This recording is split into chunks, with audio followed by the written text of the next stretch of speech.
Hello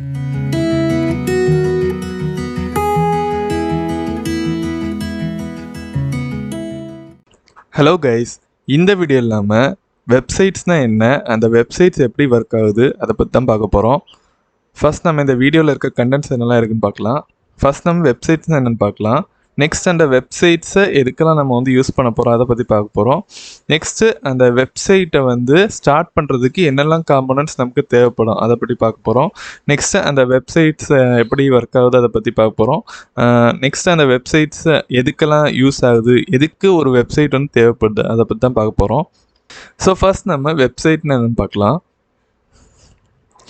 வெப்சைட்னா என்னென்னு பார்த்தீங்கன்னா, ஒரு பேஜ் இருக்குன்னா, இப்போ நம்ம வந்து இன்டர்நெட்டில் ஒரு பேஜை நம்ம வந்து சர்ச் பண்ண போகிறோன்னா அந்த பேஜோட கலெக்ஷனை தான் நம்ம வந்து வெப்சைட்டுன்னு சொல்கிறோம். இப்போ எக்ஸாம்பிளுக்கு google.comனு நம்ம எடுத்தோம்னா அந்த google.com வந்து பல பேஜ் வந்து அது வந்து கனெக்ட் ஆகி ஒரு சிங்கிள் பேஜாக வந்து அது வந்து ஜாயின் ஆகிறதா அது நம்ம வந்து வெப்சைட்டுன்னு சொல்கிறோம். அந்த வெப்சைட்டில் வந்து நிறைய பேஜஸ் வந்து நிறைய இன்ஃபர்மேஷன் கொடுத்துருக்கோம். அதாவது ஒரு பிஸ்னஸ் இல்லைன்னா ஆர்கனைசேஷன் பற்றி இன்ஃபர்மேஷன், இல்லைனா நம்ம வந்து இப்போ வீடியோ பார்க்க போகிறோன்னா இல்லை யூடியூப்பில் நம்ம வந்து ஏதாவது வீடியோ பார்க்குற நேரம் அந்த நிறைய கலெக்ஷன் ஆஃப் வீடியோஸ் வந்து ஜாயின் ஆகிருக்கிறத நம்ம வந்து ஒரு வெப்சைட்டுன்னு சொல்கிறோம்.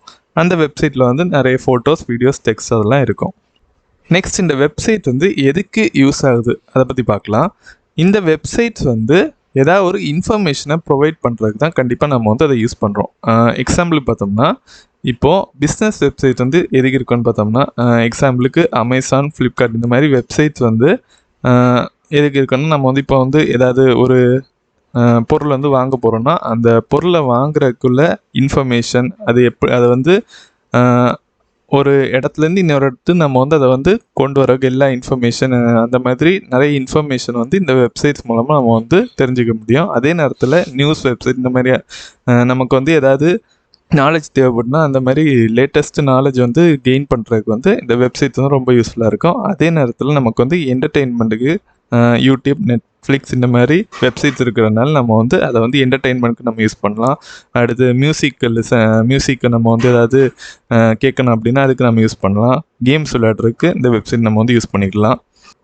நெக்ஸ்ட் இந்த சோஷியல் மீடியா வெப்சைட்ஸ் மூலமாக நம்ம வந்து யூசர்ஸ் கூட வந்து இன்ட்ராக்ட் பண்ணலாம். எக்ஸாம்பிள் வந்து ஃபேஸ்புக், ட்விட்டர், வாட்ஸ்அப் இந்த மாதிரி வெப்சைட்ஸ் இருக்கிறதுனால நம்ம வந்து இன்னொரு யூசர் கூட வந்து இன்ட்ராக்ட் பண்ண முடியும். அதே நேரத்தில் இ-காமர்ஸ் வெப்சைட்ஸ், அதாவது இப்போ நான் சொன்ன மாதிரி அந்த அமேசான், ஃப்ளிப்கார்ட் அந்த மாதிரி வெப்சைட்ஸ் மூலமாக நம்ம வந்து ஒரு பொருளை வாங்கலாம், இல்லைனா ஒரு பொருளை விற்க கூட நம்மளால் வந்து முடியும். அதே நேரத்தில் இப்போது நம்ம வந்து நான் இப்போ ஒரு ப்ராஜெக்ட் பண்ணுறேன்னு வச்சுக்கோங்க. அந்த ப்ராஜெக்ட்டை வந்து நம்ம வந்து ஒரு இடத்துல வந்து ஷோகேஸ் பண்ணணும் அப்படின்னா போர்ட்ஃபோலியோ வெப்சைட் அந்த மாதிரி ஒரு வெப்சைட் நம்ம வந்து க்ரியேட் பண்ணி நம்மளோட ப்ராஜெக்ட்ஸை வந்து அதில் வந்து நம்ம வந்து சேவ் பண்ணி வைக்க முடியும். அதுக்கு நம்ம வந்து வெப்சைட்ஸ் யூஸ் பண்ணிக்கலாம். இப்போ நம்ம ஒரு வெப்சைட்டை ஸ்டார்ட் பண்ணுறதுக்கு என்னெல்லாம் காம்போனன்ட்ஸ் நம்ம யூஸ் பண்ணலாம் அப்படின்னு பார்க்கலாம்.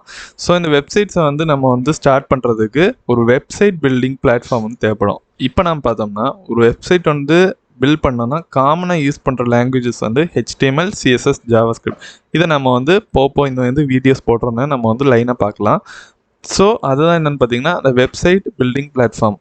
ஆனால் இப்போ லேட்டஸ்ட்டாக என்னென்னு பார்த்தீங்கன்னா கண்டென்ட் மேனேஜ்மெண்ட் சிஸ்டம், அதாவது வேர்ட்ப்ரெஸ், ட்ரூப்பல், ஜூம்லா இந்த மாதிரி வெப்சைட்ஸ் வந்து நம்ம வந்து அதுலேயே என்ன பண்ணலாம், ஒரு வெப்சைட் வந்து க்ரியேட் பண்ணுற மாதிரி ஒரு ஃபீச்சர் கொடுத்துருக்காங்க. இப்போ வேர்ட்ப்ரெஸ் எடுத்துக்கிட்டிங்கன்னா அதில் நம்ம போனோம்னா அதுலேயே வந்து எல்லா எடிட்டிங் டூல்ஸும் இருக்கும். ஒரு வெப்சைட் வந்து ஸ்க்ராட்ச்லேருந்து பில்ட் பண்ணுறதுக்கு எல்லா எடிட்டிங் டூல்ஸும் வந்து இந்த கண்டென்ட் மேனேஜ்மெண்ட் சிஸ்டமில் வந்து இருக்கும்.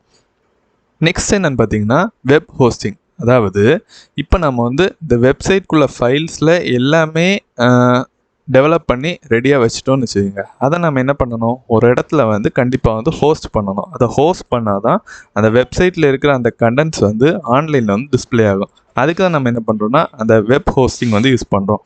இது என்ன பண்ணணும்னா இதில் வந்து அதாவது வெப் ஹோஸ்டிங் என்னென்னு பார்த்தீங்கன்னா ஆன்லைனில் வந்து ஒரு ஸ்பேஸ் வந்து க்ரியேட் பண்ணோம். அந்த ஸ்பேஸில் தான் என்னென்னா நம்மளோட வெப்சைட் ஃபைல்ஸ் எல்லாமே ஒரு இடத்துல ஸ்டோர் ஆகிருக்கும். அது ஸ்டோர் ஆகிட்டு நம்ம வந்து அது என்ன பண்ணலாம், ஹோஸ்ட் பண்ணிக்கலாம். இப்போ நம்ம வந்து இந்த காமனாக வந்து ஹோஸ்டிங் எதாவது யூஸ் பண்ணலாம் பார்த்தீங்கன்னா ஹோஸ்டிங்கர், கோடாடி இந்த மாதிரி ஹோஸ்டிங் பிளாட்ஃபார்ம்ஸ் வந்து நம்ம வந்து இந்த வெப் ஹோஸ்டிங் நம்ம வந்து யூஸ் பண்ண முடியும். இந்த வெப் ஹோஸ்டிங் என்னென்னு பார்த்தீங்கன்னா நம்ம வெப்சைட்டை வந்து இன்னும் கொஞ்சம் ஹை ப்ரொடெக்ஷன், அதே நேரத்தில் ஏதாவது பேக்கப்புக்கு நம்ம வந்து ஃபைல்ஸ் ஏதாவது ஸ்டோர் பண்ணி வைக்கணும் அந்த மாதிரினா நம்ம வந்து இந்த வெப் ஹோஸ்டிங் வந்து கண்டிப்பாக வந்து ஹெல்ப்ஃபுல்லாக இருக்கும். நெக்ஸ்ட் லாஸ்ட் என்னன்னு பார்த்தீங்கன்னா நமக்கு வந்து இந்த வெப்சைட் வந்து ஸ்டார்ட் பண்ணுறதுக்கு கண்டிப்பாக ஒரு டொமைன் நேம் வந்து தேவைப்படும். டொமைன் நேம்னா என்னென்னு பார்த்தீங்கன்னா, இப்போ நம்ம வந்து ஒரு வெப்சைட் வந்து சர்வரில் வந்து இப்போ வந்து கால் ஆகுறேன், அது என்ன ஆகுன்னு பார்த்தீங்கன்னா சர்வர் ஐபி அட்ரஸ் மூலமாக தான் அது என்ன ஆகுனா அது வந்து லாஸ்ட்டாக வந்து கால் ஆகும். அதாவது அந்த ஐபி அட்ரஸ் வந்து 192. இந்த மாதிரி நம்பர் மூலமாக தான் அது என்ன ஆகுனா ஐபி அட்ரஸ் வந்து கண்டிப்பாக இருக்கும். ஸோ இப்போ நம்ம வந்து ஸ்க்ரீனில் பார்க்குற நேரம் எப்படி இருக்குன்னு பார்த்தீங்கன்னா google.com இருக்கும். அதாவது நம்ம சைடில் பார்க்குறோன்னா டொமைன் நேம் வந்து .com இல்லைனா .org. அதே இது நம்ம வந்து எஜுகேஷனல் வெப்சைட்னா .edu இந்த மாதிரி இருக்கும். பட் அது நம்ம வந்து சர்வருக்கு போகிறோன்னா எப்படி போகும்னு பார்த்தீங்கன்னா ஐபி அட்ரஸ் மூலமாக போகும். அதான் என்னென்னு பார்த்தீங்கன்னா unique string of numbers call IP address. அப்படி வந்து இப்போ ஒவ்வொரு வாட்டியும் நம்ம வந்து google.comனு கொடுக்குற நேரம் அது என்ன ஆகும்னா நேராக வந்து சர்வருக்கு ஐபி அட்ரஸ் மூலமாக தான் போகும். அப்படி ஐபி அட்ரஸ் மூலமாக போய் அது வந்து என்ன பண்ணோன்னா இந்த டொமைன் நேமை வந்து சர்ச் பண்ணி அந்த சர்வர்லேருந்து நேராக திரும்ப நமக்கு வந்து அந்த வெப்சைட்டை வந்து நமக்கு வந்து காட்டுது. நெக்ஸ்ட் நாம் இந்த வெப்சைட்ஸ் எப்படி ஒர்க் ஆகுது அதை பற்றி பார்க்கலாம். ஸோ இப்போ நம்ம வந்து ஒரு யூசர் நம்ம வந்து என்ன பண்ணுறோம், ஒரு வெப்சைட்டை வந்து ப்ரௌஸ் பண்ணுறோம். அதாவது நான் இப்போ வந்து youtube.com அப்படின்னு ப்ரௌசரில் வந்து டைப் பண்ணுறேன்னு வச்சுக்கோங்க. டைப் பண்ணுற நேரம் நம்ம என்ன பண்ணுறோன்னு பார்த்தீங்கன்னா சர்வருக்கு ஒரு ரிக்வெஸ்ட்டை கொடுக்குறோம். அது என்ன பண்ணோம்னா நேராக வந்து டிஎன்எஸ் சர்வருக்கு நம்ம வந்து இப்போ வந்து youtube.com டைப் பண்ணியிருக்கோம். அப்போ நேராக என்ன பண்ணோம் டிஎன்எஸ் சர்வருக்கு ரிக்வெஸ்ட் கொடுக்கும். அந்த ரிக்வெஸ்ட் கொடுக்குறது அது என்ன பண்ணோன்னா திரும்ப வந்து மெயின் சர்வரில் போயிட்டு இந்த youtube.com அப்படின்னு ஒரு வெப்சைட் இருக்கா அப்படின்னு என்ன பண்ணோம் அது வந்து சர்ச் பண்ணும். சர்ச் பண்ணி அந்த மெயின் சர்வரில் அந்த டேட்டா இருந்துச்சு அப்படின்னா அது திரும்ப நேராக என்ன பண்ணோன்னா அந்த வெப்சைட் வந்து இந்த ப்ரௌசரில் வந்து நமக்கு வந்து டிஸ்பிளே ஆகுது. அந்த மெயின் சர்வரில் தான் டேட்டா கிடைக்கிற நேரம் அதில் வந்து அந்த வெப்சைட் ஃபைல் கண்டிப்பாக இருக்கும். HTML CSS அடுத்தது அந்த இமேஜ் ஃபைல் எல்லாமே அதுக்குள்ளே தான் இருக்கும். அந்த இமேஜ் ஃபைல்லாம் கிடச்ச பிறகு அந்த இமேஜ் அந்த HTML CSS ஃபைல் எல்லாமே கிடச்ச பிறகு அது நேராக வந்து அந்த வெப்சைட்டை வந்து நம்ம ப்ரௌசரில் வந்து டிஸ்பிளே ஆகுது. இப்படி தான் வெப்சைட்ஸ் வந்து ஒர்க் ஆகுது. ஸோ லாஸ்ட்டாக நம்ம என்ன பார்க்க போகிறோம்னா வெப்சைட்ஸ் நமக்கு எதுக்கு தேவைப்படுது.